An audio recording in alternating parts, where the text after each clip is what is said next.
여러분은 이 교인과 그리스도인은 어떤 차이가 있다고 생각하십니까? 여러분, 교회에 다닌다고 다 크리스찬은 아니죠. 교회 다니는 분들 중에서는 그리스도인이 아닌 사람들이 있습니다. 그렇다면 그리스도인은 과연 어떤 사람들일까요? 한 가지는 무엇보다도 예수님을 마음속에 영접한 사람들을 그리스도인이라고 부를 수가 있을 것입니다. 예수님을 마음속에 영접해서 예수님을 주님과 구세주로 부르는 사람들, 예수님을 통해서 죄사함 받았다라고 고백하는 사람들이 그리스도인일 것입니다. 그러나 거기서 끝나지 않고 모름지기 그리스도인이라면 그냥 단지 교회 다니는 것으로 만족하는 것이 아니라 예수님의 마음 혹은 예수님의 정신으로 살아가는 사람들을 우리는 그리스도인이라고 부를 것입니다. 자, 옆에 있는 분들에게 한번 말해 봅시다. 당신은 그리스도인이십니까? 한번 말해 봅시다. 예. 그리스도인이 어떤 사람들이라고요? 예수 정신으로 살아가는 사람들이다 라고 말할 수가 있겠죠. 그런데 오늘 본문이 특별히 우리가 정말 예수 정신이 무엇인가? 우리가 이 정신을 가지고 살아야 되는데, 그리스도인이라면 모름지기 예수 정신으로 살아야 되는데, 우리가 가져야 될 예수의 마음이란 도대체 어떤 마음인가? 오늘 빌립보서 2장 5절 말씀도 이렇게 말하고 있죠. 우리 다 같이 다시 한번 읽어봅시다. 시작. 너희 안에 이 마음을 품으라. 곧 그리스도 예수의 마음이니. 이 마음이라는 말을 다른 말로 정신이라고 말할 수도 있겠죠. 너희 안에 이 정신을 품으라. 곧 그리스도 예수의 정신이니. 그리스도인이란 예수 정신으로 살아가는 사람들이죠. 그렇다면 도대체 예수님의 정신이란 도대체 뭡니까? 예수 마음으로 살려고 그랬는데 예수 마음이란 도대체 어떤 마음일까요? 첫째로 예수님의 마음이란 자기 비움의 정신이다. 예수 정신이란 자기 비움의 정신이다. 자기를 어떻게 한다고요? 비우는 것. 자기를 비운다. 우리 6절 말씀 다시 한번 읽어봅시다. 시작. 그는 근본 하나님의 본체시나 하나님과 동등됨을 취할 것으로 여기지 아니하시고 오히려 자기를 비워 종의 형체를 가지사 사람들과 같이 되셨고, 여기에 어떤 말이 나와요? 자기를 비워. 그러니까 예수님은 자기를 비우셨다라고 말하고 있습니다. 원래는 어떤 분이라고 그랬죠? 하나님과 동등되신 분이에요.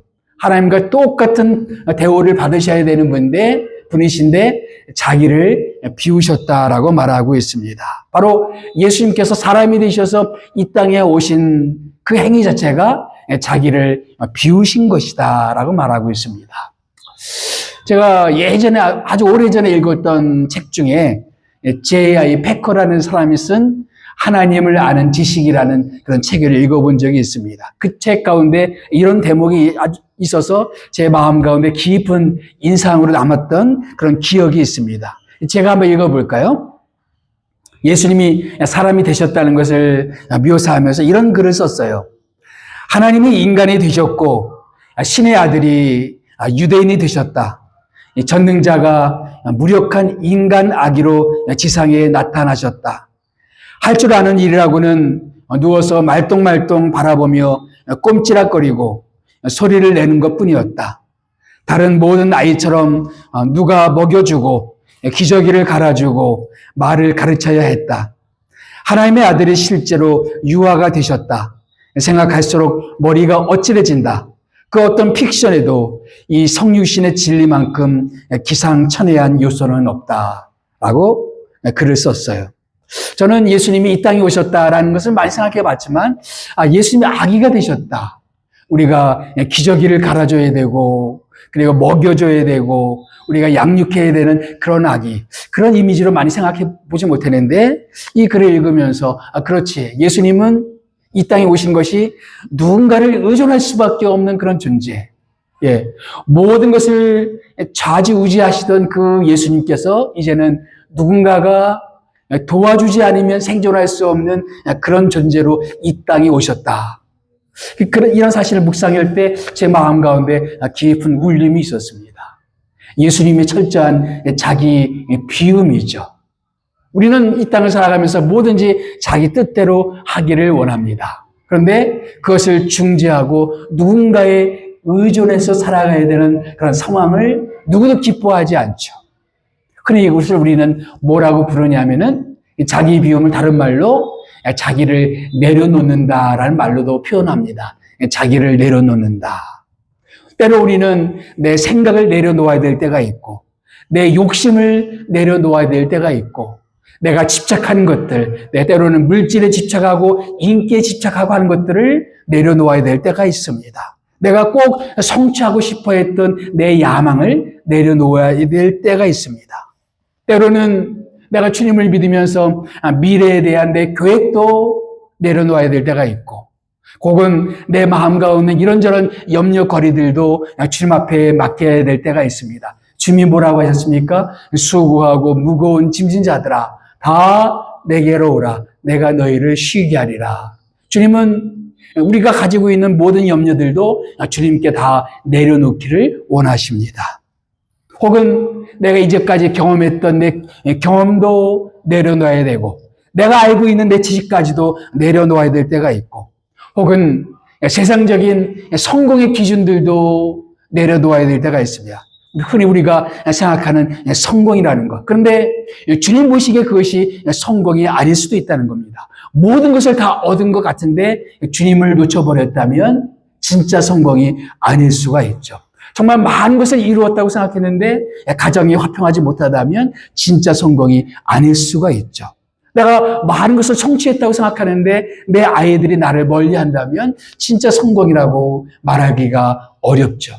세상적인 성공의 기준조차도 내려놓아야 될 때가 있습니다. 혹은 내 의의를, 내 자부심을 내려놓아야 될 때가 있습니다. 각자마다 프라이드를 느끼는 부분들이 있어요. 어떤 사람들은 자기의 경험에 프라이드를 느낄 때가 있고, 혹은 자신의 어떤 이런저런 일들의 프라이드를 느끼는, 자부심을 느끼는 어떤 영역이 있습니다. 그런데 그것까지도 주님 앞에 내려놓아야 될 때가 있습니다. 때로는 사람들로부터 인정받고 싶은 욕구도, 사람들이 나를 알아줬으면 하는 그런 마음도 내려놓아야 될 때가 있습니다. 혹은 누군가를 판단할 수 있는 권리도 내려놓아야 될 때가 있습니다. 교회 안에도 이런저런 사람이 오면 내가 막 판단할 때가 있죠. 그런데 내 판단까지도 주님 앞에 내려놓아야 될 때가 있습니다. 여러분, 우리가 자기를 비운다는 것, 내 생각도 비우고, 내 욕심도 비우고, 내 야망도 비우고, 내 마음속에 있는 것들을 다 비워야 되는 것. 예수님께서는 이 땅에 오실 때 자기를 비우고 오셨어요. 만약 우리가 예수님을 따라간다면 그 예수님을 따라가야죠. 자기를 온전히 비우신 예수님을 우리가 우리의 주님으로 믿는다면, 내가 그 주님을 믿고 살아간다면 내가 비워야 될 게 뭐가 있나? 내 야망을 비워야 되나? 내 욕심을 비워야 되나? 내 판단 기준을 내려놓아야 되나?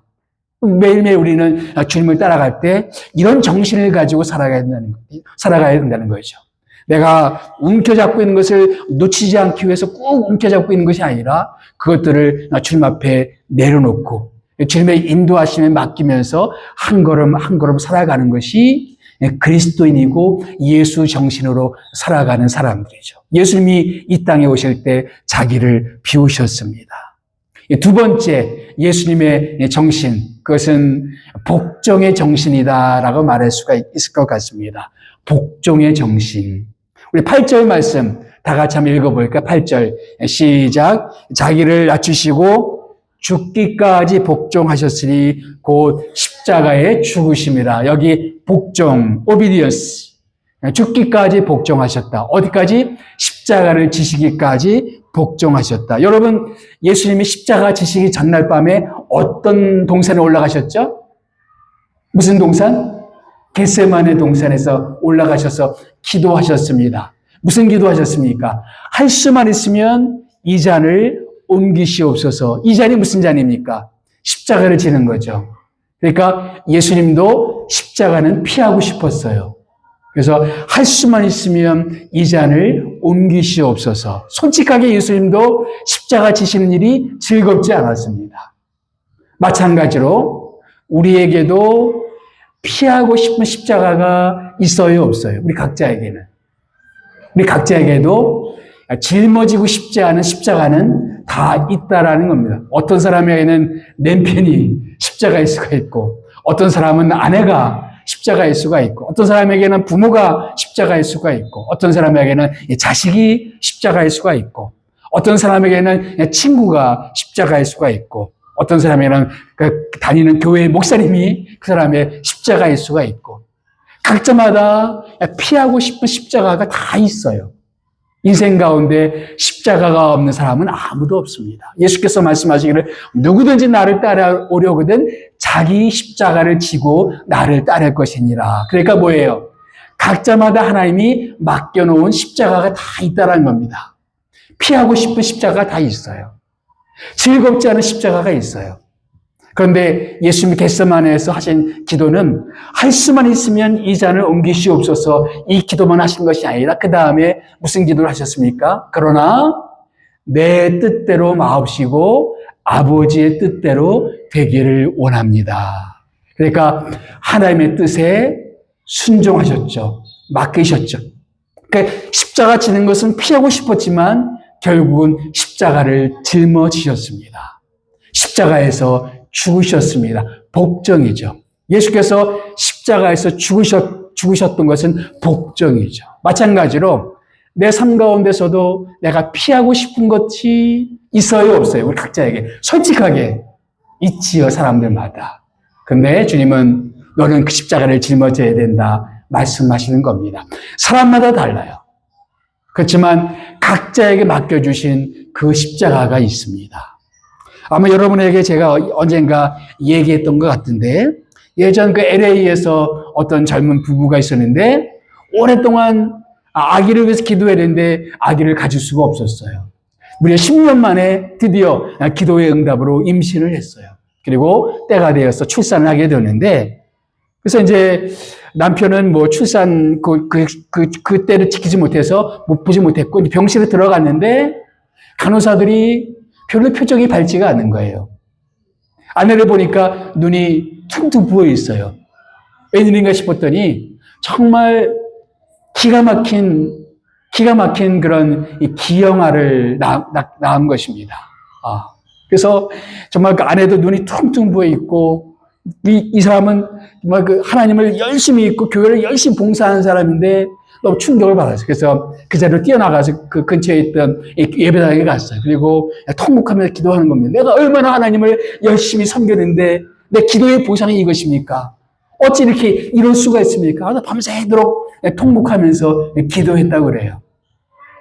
한참 지난 다음에 다시 병실에 들어가니까 아내도 얼마나 울었는지 눈이 정말 퉁퉁 부었어요. 근데 아내가 남편의 손을 붙잡으면서 그런 얘기를 하더랍니다. 여보, 가만히 생각해 보니까 하나님이 이 아기를 어느 가정에 맡길까 고심을 많이 한 것 같다고. 그래서 지난 10년 동안 찾고 찾았던 것 같다고. 그러다가 우리 가정에 맡기면 가장 사랑으로 잘 돌볼 것 같아서 우리 가정에게 맡기신 것 같다고. 우리 이 아이를 잘 돌봅시다. 사랑으로 잘 돌봅시다. 그래서 남편도 동의하고, 그래서 그 아이를 정말 잘 돌봤다고 합니다. 안타까운 것이 이 아이가 자라가다 일찍 생을 마감했어요. 그러나 생을 마감할 때까지 이 아이가 정말 행복하게끔 이 두 부부가 그렇게 도와줬다고 합니다. 때로는 그렇게까지 우리가 맡고 싶지 않은 십자가도 때로는 있어요. 내가 정말 짊어지고 싶지 않은 그런 십자가. 근데 나에게 맡기면 그래도 가장 사랑으로 돌볼 것 같아서 나에게 그 십자가를 맡겨주실 때가 있다라는 것입니다. 그럴 때 우리는 어떻게, 주님 싫어요. 나는 이 십자가 싫어요. 도망가는 사람도 있을 것이고. 그러나 예수님처럼 내 뜻대로 마옵시고 아버지의 뜻대로 되기를 원합니다. 이 복종의 정신으로 살아가는 사람들. 그런 사람이 바로 크리스찬이다. 예수 정신으로 살아가는 사람들. 바로 내가 때로는 싫은 십자가를 할지라도 하나님이 맡겨주셨다 믿고 그것을 받아들이면서 기쁨으로 감내하면서 살아가는 사람들. 바로 예수의 사람들입니다. 예수의 어머니 마리아도 그런 인물 아닙니까? 어느 날 천사가 와서 뭐라고 얘기합니까? 복된 자여, 왜 이런 얘기하나 봤더니 자기가 임신했다는 거예요. 바로 하나님의 아들을 임신했다는 겁니다. 이게 기쁜 소식이면서 그러면서 동시에 이 소식은 마음 아픈 소식이 되었어요. 왜냐하면은 처녀의 몸으로 임신을 해야 되는 상황이었거든요. 처녀의 몸으로 임신을 했다. 그러면 주변 사람들이 뭐라고 그러겠습니까? 본인은 나는 하나님의 아들을 임신했습니다. 이렇게 얘기할지언정 동네 사람들을 잘 믿어줬을까요? 안 믿었을까요? 안 믿었겠죠. 처녀가 임신했다. 뭔가 나쁜 짓을 해서 임신했다. 그렇게 손가락질 하겠죠. 근데 드디어 이 마리아가 하나님께 이런 고백을 합니다. 우리 누가복음 1장 38절 말씀 다 같이 시작. 마리아가 이르되 주의 계집종이오니 말씀대로 내게 이루어지이다. 마리아가 얼마나 싫었겠습니까? 처녀 몸으로 임신을 한다. 사람들의 손가락질, 비박, 심지어는 돌팔매질을 당해야만 되는 그런 상황이었는데도 주의 계집종이오니 말씀대로 내게 이루어지이다. 여러분, 내가 정말 달갑지 않은 어떤 일들을 주님께서 나에게 말씀하실 때가 있어요. 그럴 때도 주님의 종이오니 말씀대로 내게 이루어지이다. 이 시골 처녀가 예스 했기 때문에 인류 구원의 역사가 이루어진 것 아니겠습니까? 이름 없는 한 소녀가 주님 그렇게 말씀대로 되기를 원합니다 라고 말하자 그렇게 되어졌습니다.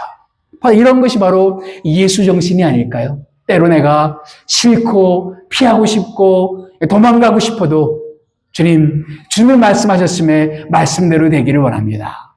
바로 복종의 정신으로 살아가는 사람이겠죠. 세 번째, 예수 정신이란 뭐냐? 섬김의 정신이다. 서번트십, 섬김의 정신이다. 자, 우리 7절 말씀 다시 한번 읽어보겠습니다. 시작. 자기를 부어 종의 형체를 가지사 사람들과 같이 되셨고, 무슨 형체? 종의 형체. 종은 어떤 사람입니까?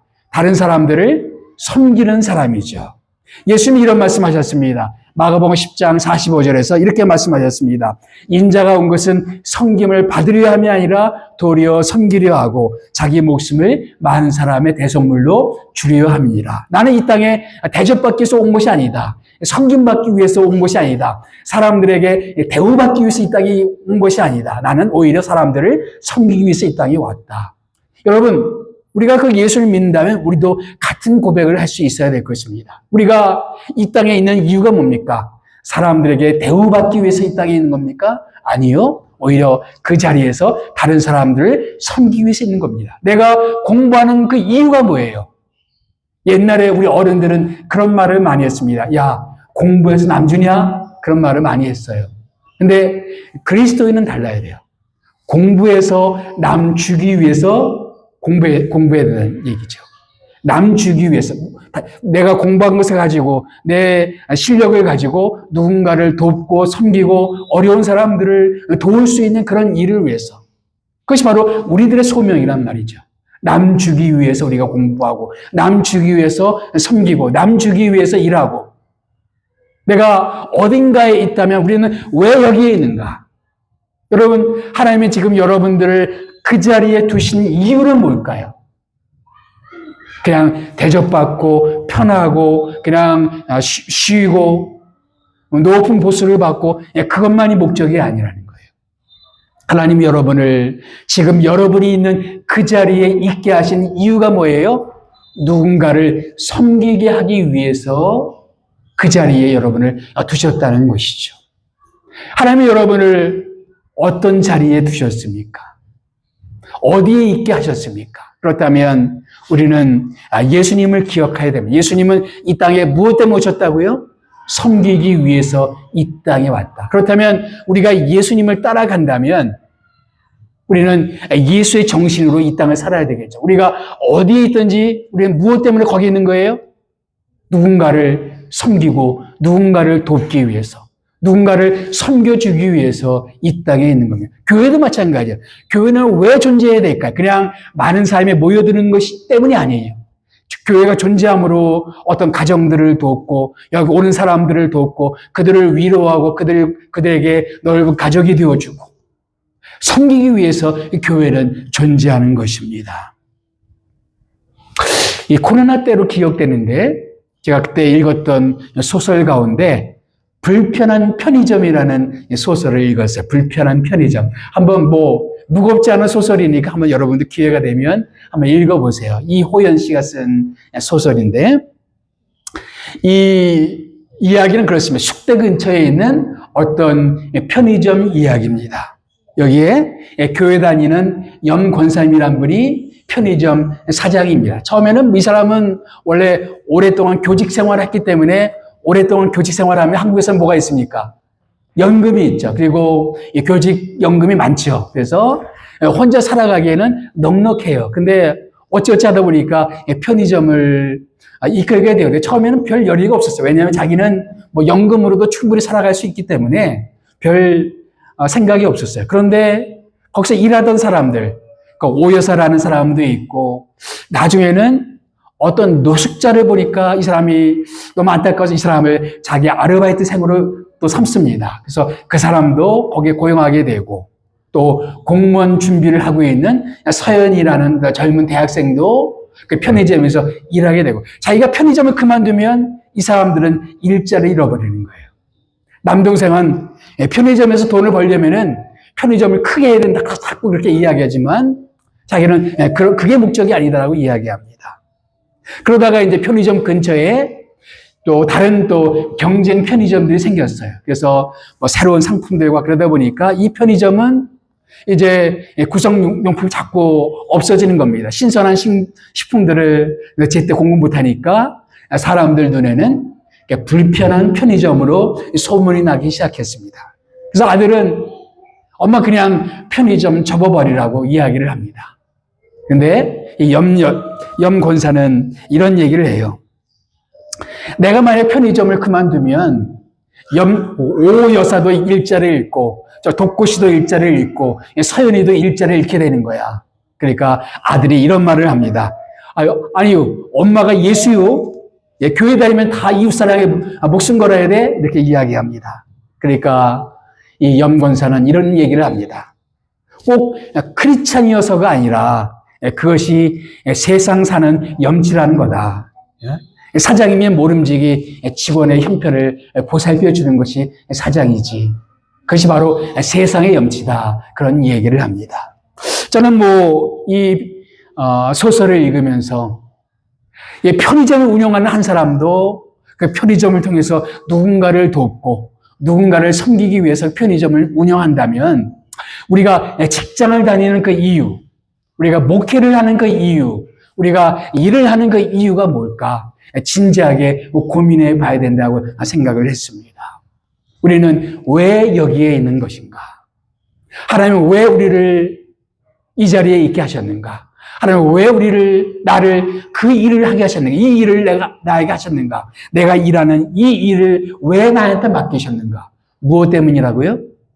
섬기기 위해서, 이것을 통해서 사람들을 섬기고 사람들을 돕게 하기 위해서 나를 이 자리에 주셨습니다. 그렇다면 우리가 던져야 될 질문은 이것이죠. 그렇다면 나는 어떻게 내 일을 가지고 사람들을 섬길 것인가?